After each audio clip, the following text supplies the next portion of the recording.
Ciência e fé. Parece que esses dois mundos estão sempre em pé de guerra, né? Pelo menos é o que a gente costuma ouvir por aí. Mas e se essa história não for bem assim? Pois é.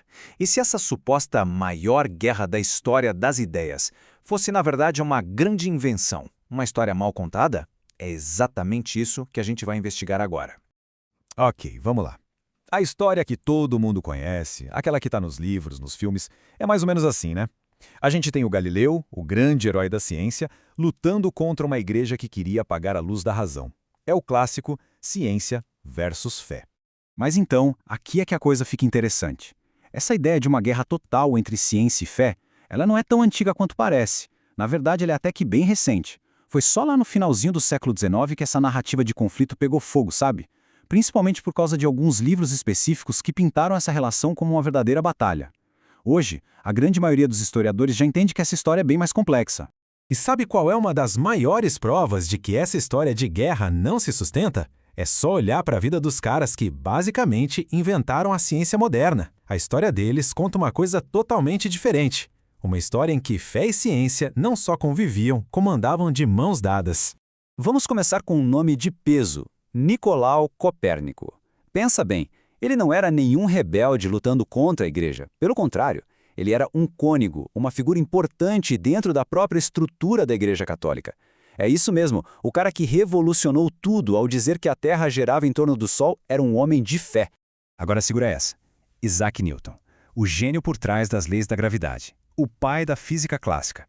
A gente imagina ele só com maçãs e cálculos, né? Mas, pasmem, ele escreveu muito mais sobre teologia e estudos da Bíblia do que sobre física. Para ele, entender o universo era entender a obra do Criador. As duas coisas eram inseparáveis. E para fechar com chave de ouro esse time de gigantes, Georges Lemaitre. Esse nome talvez não seja tão famoso, mas o que ele fez foi uau. Ele era padre católico e também físico. E foi ele a primeira pessoa no mundo a propor a ideia do Big Bang. Exatamente, a teoria sobre a origem do universo, proposta por um sacerdote. Isso quebra qualquer estereótipo, né? Então, o que a gente pode concluir com tudo isso? A questão central talvez não seja um conflito de respostas.